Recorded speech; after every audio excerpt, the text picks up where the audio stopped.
Hey everyone, how's it going? In this video we are going to have a look at the LiquidRemix ROM for the LG V30. So let's get started. First of all, right here we have some ambient display options like music ticker and other such stuff, as you can see here. And you have options like pickup, hand wave, pocket, and this is pretty good stuff here.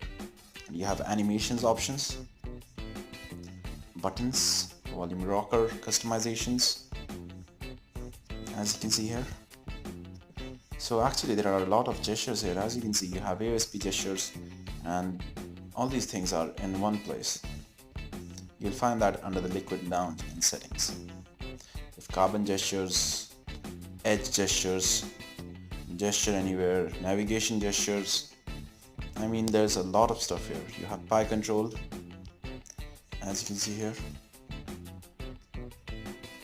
You have swipe to screenshot, screen off, power torch, status bar, lock screen.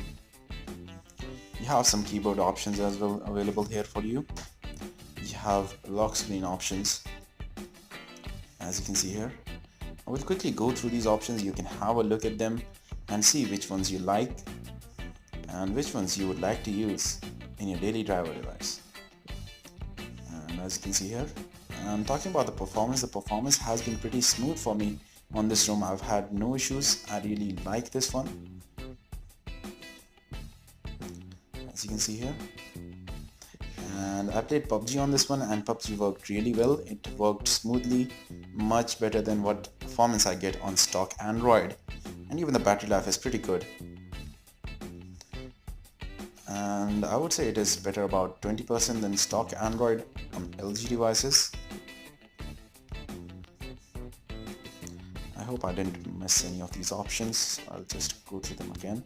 You have some quick setting options, and here is some quick setting stuff.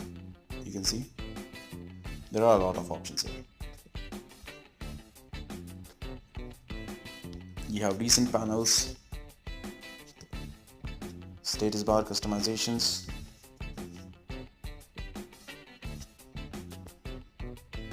you have recent panel, status bar customizations.